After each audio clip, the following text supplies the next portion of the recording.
കഴക്കൂട്ടത്തെ cosmetic ആശുപത്രിക്കെതിരെ ഗുരുതര ആരോപണവുമായി കൊഴുപ്പ് നീക്കൽ ശസ്ത്രക്രിയയ്ക്ക് പിന്നാലെ വിരലുകൾ മുറിച്ചു മാറ്റേണ്ടി വന്ന നീതു 24-നോട് ആരോഗ്യ പ്രശ്നങ്ങൾ ഉണ്ടെന്ന് പറഞ്ഞിട്ടും വിദഗ്ധ ചികിത്സ നൽകിയില്ല എന്നതാണ് നീതുവിന്റെ പ്രധാന പരാതി.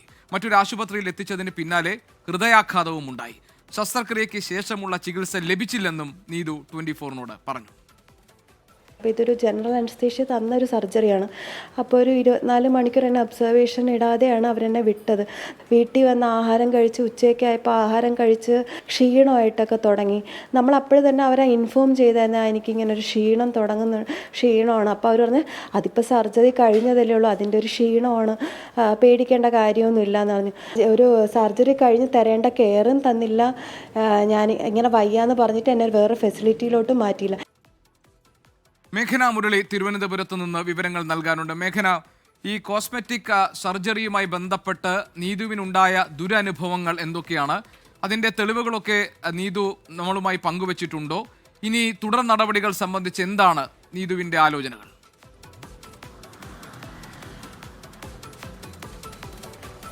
ഗോപികൃഷ്ണൻ, അതിൽ പ്രധാനമായും ഫെബ്രുവരി 22-നാണ് കോസ്മെറ്റിക് ആശുപത്രിയിൽ നീതു ഈ അടിവയറിലെ കൊഴുപ്പ് നീക്കാനുള്ള ശസ്ത്രക്രിയയുമായി ബന്ധപ്പെട്ട് അവിടെ എത്തുന്നത്.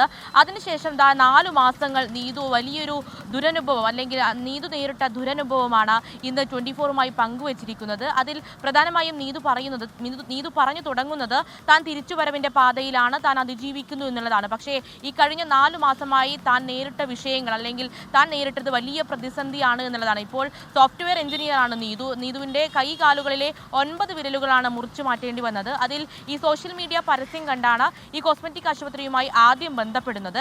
ശേഷം അവർ തുടരെ ഇങ്ങോട്ട് ബന്ധപ്പെട്ടു. പക്ഷേ എന്താണ് ഈ ശസ്ത്രക്രിയയ്ക്ക് ശേഷമുള്ള അതിസങ്കീർണമായിട്ടുള്ള ഒരു മെഡിക്കൽ അല്ലെങ്കിൽ ഒരു അവസ്ഥ എന്താണ് എന്നുള്ളത് ഈ ആശുപത്രി അധികൃതരോ അല്ലെങ്കിലോ ഡോക്ടറോ തന്നോട് വെളിപ്പെടുത്തിയില്ല. ഒരു നിസ്സാരമായ കാര്യം എന്ന രീതിയിലാണ് ഇതിനെ കണ്ടത് എന്നുള്ളതാണ് പ്രധാനമായും പറയുന്നത്. കൂടാതെ അതിൽ ഈ ശസ്ത്രക്രിയയ്ക്ക് ശേഷവും തനിക്ക് വിദഗ്ധ ചികിത്സ ലഭിച്ചിരുന്നുവെങ്കിൽ ഈ ഒരു അവസ്ഥയിലേക്ക്, അല്ലെങ്കിൽ വിരലുകൾ നഷ്ടപ്പെടേണ്ടി വരുന്ന ഒരു അവസ്ഥയിലേക്കോ അല്ലെങ്കിൽ ഇത്ര ബുദ്ധിമുട്ടിലേക്കോ താൻ പോവില്ലായിരുന്നു എന്ന് നീതു പറയുന്നുണ്ട്. കാരണം ഈ വിദഗ്ധ ചികിത്സ, അത് യാതൊരുവിധ വിദഗ്ധ ചികിത്സയോ അല്ലെങ്കിൽ ഇത്ര വലിയൊരു ശസ്ത്രക്രിയ നടത്തുമ്പോൾ 24 മണിക്കൂറിനകം ഡിസ്ചാർജ് ചെയ്ത് നീതുവിനെ വിടുകയായിരുന്നു. അത്തരം ഒരു കാര്യങ്ങളടക്കം നിസാരവൽക്കരിച്ചാണ് ഈ ഡോക്ടറും ആശുപത്രി അധികൃതരും ഒക്കെ കണ്ടത് എന്നുള്ളതാണ് നീതു പ്രധാനമായും പറയുന്നത്. അതിനുശേഷം 24 മണിക്കൂർ കഴിയുമ്പോൾ തന്നെ വീട്ടിലേക്ക് എത്തുന്നു.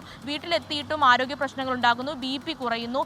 എന്നിട്ടും ആശുപത്രി അധികൃതരെ ഇത് അറിയിച്ചിട്ടും അത് പ്രശ്നമില്ല, കഞ്ഞിവെള്ളം കുടിച്ചാൽ മാറുമെന്നൊരു നിസ്സാരമായ പ്രതികരണമാണ് ആശുപത്രി അധികൃതരുടെ ഭാഗത്തുനിന്ന് ഉണ്ടായത് എന്നുള്ളതാണ്. ശേഷം ഒട്ടും വയ്യാതെ ആരോഗ്യസ്ഥിതി മോശമായതിനെ തുടർന്ന് വീണ്ടും ആശുപത്രിയിൽ എത്തുന്നു. അതിനുശേഷം ഗുരുതരാവസ്ഥയിലായപ്പോഴാണ് ഒരു മൾട്ടി സ്പെഷ്യാലിറ്റി ആശുപത്രിയിലേക്ക് മാറ്റണം എന്നുള്ളൊരു കാര്യം പറയുന്നത്. അതും അവിടെ ആംബുലൻസ് സൗകര്യം ഉണ്ടായിരുന്നില്ല, മറ്റ് ഒരു സർജറിക്കോ അല്ലെങ്കിൽ സ്കാനിങ്ങിനോ ഒന്നും തക്കതായിട്ടുള്ള സൗകര്യങ്ങളും ഈ ആശുപത്രിയിൽ ഉണ്ടായിരുന്നില്ല. അങ്ങനെ ലൈസൻസ് ഉണ്ട് എന്നടക്കം തെറ്റിദ്ധരിപ്പിച്ചാണ് ഈ ആശുപത്രിയിലേക്ക് തന്നെ എത്തിച്ചത് എന്നടക്കമുള്ള കാര്യങ്ങളാണ് നീതു പറയുന്നത്. നീതുവിന്റെ ആരോഗ്യസ്ഥിതി ഇപ്പോൾ നിയമ നടപടികളിലേക്ക് കടന്നിരിക്കുകയാണോ?